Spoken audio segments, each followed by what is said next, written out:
उपनिषद, मांडुक्य उपनिषद। आइए कक्षा आरंभ करते हैं। मेरी आवाज इतनी गूंज क्यों रही है? आवाज थोड़ी कम करो आवाज। उपनिषद, उप निह शद, सद धातु से इसका निर्माण हुआ। कहते हैं कि सद धातु का अभिप्राय है, बेटा आवाज कम करो। कहां से करनी? कम कर दी? आवाज कम करो। सद धातु का अभिप्राय है ज्ञान की प्राप्ति करना, अनुशासन के साथ, पास बैठ करके। उप माने छोटा आसन लेके बैठना, कुछ पाने के लिए छोटा आसन लेके पास बैठना। उप निषद, शद धातु इसकी मुख्य है। भारत में वेदों की रचना के उपरांत उस काल के अध्यापकों ने सोचा कि वेदों में हमने बहुत कुछ ऐसा टेक्निकल लैंग्वेज में लिख दिया है जिसकी फर्दर इलैबोरेशन की आवश्यकता है। तो उन्होंने फिर एक पद्धति ढूंढी जिसके अंतर्गत उन्होंने प्रश्न उत्तर एक की पद्धति के द्वारा वेदों को समझाने की चेष्टा की, जिसमें उपनिषदों का नाम आता है। भारत में, हमारी प्राचीन भारतीय मनीषा में मुख्यतः 9 उपनिषद हैं। We behold 9 principal Upanishad under the parlance of ancient Indian wisdom. उसके बाद संख्या बढ़ती गई, 9 से 11, 18, अब तो 108 को भी पार करने जा रही है। लेकिन मूल उपनिषद 9 है। और उन 9 उपनिषदों में हमने मांडुक्य को क्यों चुना? This must be understood. ऐसा क्या कारण है कि हमने मांडुक्य उपनिषद को चुना? इसका सबसे मुख्य कारण यह है कि मांडुक्य उपनिषद केवल और केवल ओम की बात करता है। It talks only about Om, nothing else, just Om. और ओम का प्रयोग हमारी प्राचीन भारतीय मनीषा के उल्लेख में इस रूप में आता है जैसे हर तत्व में आकाश है। बिना ओम के हमारे यहां अभिव्यक्ति आरंभ ही नहीं होती है। हर जगह ओम है, जहां देखो वहीं ओम है। ऐसा क्या है इसमें, यह जानने का बड़ा मन होता है। दूसरी बात यह भी है कि धीरे धीरे विज्ञान जिस गति से आगे बढ़ रहा है, स्पेशली द क्वांटम साइंसेस, और जो धीरे धीरे तथ्य सामने आ रहे हैं कि पूरी सृष्टि में एक ध्वनि गुंजित होती रहती है। कभी नासा का नाम आता है, कभी किसी का नाम आता है, और वो ध्वनि ओम की भांति है। अलग अलग दिशाओं से जब अलग अलग प्रकार की सूचनाएं ओम के बारे में आती हैं तो मन होता है कि क्यों ना इसके विषय में कुछ और जाना जाए। और सबसे महत्वपूर्ण बात वो क्या, जिसके कारण इस विषय को हमने उठाया है, मांडुक्य उपनिषद को, वो कारण ये है कि विश्व इस समय प्रगति की जिस धारा में, जिस चरण में पहुंच गया है, वहां skill development of the individuality, माने सूक्ष्म धरातल पर मन की क्षमताओं का विकास इस समय विश्व की प्रायोरिटी बन गई है। It is the priority of the world कि किसी भी प्रकार से मनुष्य के मन की क्षमताओं को विकसित किया जाए। जगह जगह ट्रेनिंग प्रोग्राम्स, जगह जगह नाना प्रकार के कोचिंग प्रोग्राम्स, नाना प्रकार की विधाएं, स्ट्रैटेजीज, माने मनुष्य की क्षमता को कैसे बढ़ाएं। पदार्थ की क्षमताओं को बढ़ाने वाला भी तो मनुष्य है। इन सारी सूचनाओं को, ज्ञान विज्ञान को विकसित करने वाला मनुष्य है। इस मनुष्य के विकास के लिए क्या करें, कैसे इस मनुष्य के आंतरिक प्रोसेसर को धीरे धीरे इवॉल्व करके उत्कर्ष की ओर प्रदान कराएं। ये पूरे विश्व में है। To develop the skill is the outer To develop the individuality is the inner part of the awareness. और वो मांडुक्य उपनिषद का लेना देना मनुष्य के संपूर्ण व्यक्तित्व के निर्माण के साथ जुड़ता है, इसलिए हमने इसको लिया।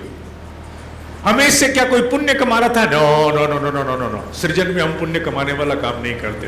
We are not into the earning of credit notes और debit notes, no no settlement, केवल अध्ययन की बात करते हैं। अब क्योंकि इसका लेना देना पर्सनैलिटी शब्द सामान्यतः लोग समझते हैं, जबकि शब्द इंडिविजुअलिटी होना चाहिए, उससे है, इसलिए हमने कहा मांडुक्य उपनिषद हमारे काम की चीज है। एक कारण और भी था, वो ये कि मांडुक्य उपनिषद पर बहुत ज्यादा लोगों ने काम नहीं किया। शंकराचार्य जी, जिनका कार्यक्रम हम लोगों ने कुछ महीने पहले यहां भी करनाल में किया था, उनके जो दादा गुरु थे गौड़पादाचार्य जी, उन्होंने इस पर एक कमेंट्री लिखी थी जिसे करिका का नाम, मांडुक्य उपनिषद कारिका का नाम दिया गया। शंकराचार्य जी ने बाद में उसमें और भी कुछ एडिशंस किए थे, लेकिन उसके बाद बीच में कोई विशेष कार्य हमें दिखाई नहीं देता है। और भी कुछ लोगों ने करने की कोशिश की। ये बहुत सारी बातें दिमाग में थी, विशेष रूप से पर्सनालिटी डेवलपमेंट, विशेष रूप से तो मन में आया कि मांडुक्य उपनिषद पर काम शुरू किया जाए। और जब इस पर शोध शुरू किया, हालांकि मैंने पढ़ा तो मांडुक्य उपनिषद पहले था, लेकिन जब इस पर रिसर्च शुरू की, कंफ्यूजन स्टार्टेड। क्यों? क्योंकि बहुत सारे स्रोत, बहुत सारे मत, ढूंढते ढूंढते इस युग का जो ऋषि है, बाकी ऋषि तो हिमालय में है, लेकिन इस युग का एक ऋषि है, और उस युग के ऋषि का नाम क्या है? उस युग के ऋषि का नाम है WWW, वर्ल्ड वाइड वेब। और उस ऋषि के पास एक देवता भी है, गूगल देवताभ्यो नमः। तो फिर हमने गूगल देवताभ्यो से पूछा कि हमें तुम्हारे पास जितनी मांडुक्य उपनिषद की जानकारी है वो निकाल के दो। एंड you'll be surprised कि मनुष्य की क्षमता कहाँ है, लाइब्रेरी में जाके कितना खंगालेगा, और लाइब्रेरी की भी क्षमता है कितनी पुस्तकें। उसके बाद पुस्तकें आनी शुरू हो गई, कौन सी? जिनका प्रकाशन 105 वर्ष पहले हुआ था, 105 years ago। और उन्हीं में से कुछ पुस्तकों में से ऐसा प्रकाश निकल करके बाहर आया, they are there in the archives of the internet, archive.org। वहां से फिर ऐसा प्रकाश निकला, मन बहुत गदगद हो गया कि किसी ने 105 साल पहले ये परिकल्पना करके इंटरप्रिटेशन की थी कि 2000 के बाद 21वीं सदी में ऐसा युग आएगा कि लोग अपने कपड़ों पे भी खर्च करेंगे, भोजन पर खर्च करेंगे, घूमने फिरने पर भी खर्च करेंगे, और अपने व्यक्तित्व को बनाने पर भी खर्च करेंगे। ये बात किसी ने उस समय सोची थी। फिर उन्हीं पुस्तकों से प्रकाश लेकर के सोचा, सामान्य व्यक्ति के समक्ष, जिसने कभी भी उपनिषद का अध्ययन नहीं किया है, आज की आधुनिक परिस्थिति और प्रसंग में कैसे एक कमेंट्री, एक व्याख्या घड़ी जाए। वहीं से आरंभ हुआ इस पूरे कार्यक्रम का औचित्य। और आपके समक्ष लगभग 110-120 मिनट में एक चेष्टा होगी कि मांडुक्य उपनिषद को थोड़ा सा उसका प्रकाश आधुनिक प्रसंग में दिया जाए। एक बात और भी है, वो क्या? उपनिषदों में सबसे छोटा उपनिषद मांडुक्य है।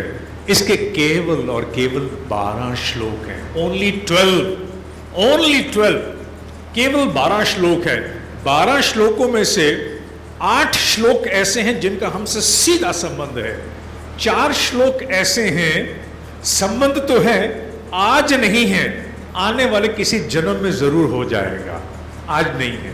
उन 8 श्लोकों का ही प्रकाश इतना बड़ा है और इतना शाश्वत है। एक बार अगर आपने समझना शुरू किया, निश्चित रूप से यहां से जाने के बाद ओम के प्रति जो आपकी सामान्य दृष्टि है उसमें बहुत बड़ा परिवर्तन हो जाएगा। And I am sure about that. इसी तथ्य को स्मरण करते हुए हमने इस कार्यक्रम को रचा, मांडुक्य उपनिषद। मांडुक्य उपनिषद का नाम बड़ा इंटरेस्टिंग है, it's a very interesting name.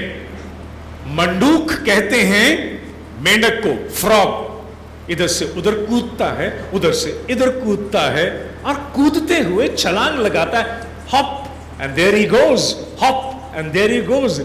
मांडूक मेंढक को कहते हैं। अब मेंढक पर आधारित होकर के ऋषियों ने सोचा होगा कि मनुष्य की जो सजगता है वस्तुतः इसी प्रकार के मेंढक की तरह से कूदता है, स्थिर नहीं रहता है। अगर आप मेंढक को देखें, उसकी स्थिरता कम, उछल कूद बहुत रहती है। कभी कभी तो वो स्थिर भी होता प्रतीत होता है, कभी सोया भी लगता है, लेकिन कब जाग के कूद गया इसके बारे में कहना बड़ा कठिन है। ये मेंढक के नाम पर मांडूक्य उपनिषद क्यों रखा गया होगा, इसके पीछे कारण है। वो क्या कारण है? कारण ये है कि सामान्यतः हम अपने जीवन में, अभी आप मुझे सुन रहे हो, निश्चित रूप से मुझे सुन रहे हो, लेकिन मुझे सुनते सुनते भी, मेरी बातों को सुनते हुए भी आप बीच बीच में मेरी बातों पर मनन भी करते हो, मूल्यांकन भी करते हो, लेकिन ये सब इतनी जल्दी होता है कि इसका बोध नहीं होता। माने आप बाहरी रूप से मुझे सुनते हुए मेंढक की भांति छलांग लगा के अपनी ही खोपड़ी में चले जाते हो, और बीच बीच में कभी कभी ऐसा भी समय आता है कि हम खोया पाया की अवस्था में होते हैं, निर्विचार, थॉटलेस, लेकिन फिर बाहर आ जाते हैं। माने मेंढक की भांति हम फुदक के कभी इधर तो फिर इधर तो फिर इधर आते चले जाते हैं। मनुष्य की सजगता की इन अवस्थाओं को अनुभव करके ऋषियों ने इस मांडूक्य उपनिषद को नाम दिया, जो मेंढक से, उसकी छलांग से उन्होंने उधार लिया, मांडूक्य उपनिषद। इस ओम के विषय में पहला श्लोक शांति पाठ। ओम भद्रं कर्णेभिः शृणुयाम देवाः, भद्रं पश्येमाक्षभिर्यजत्राः, स्थिरैरङ्गैस्त्वष्ट्वागंसस्तानुभिः वासेम देवहितं यदायुः। ओम स्वस्ति न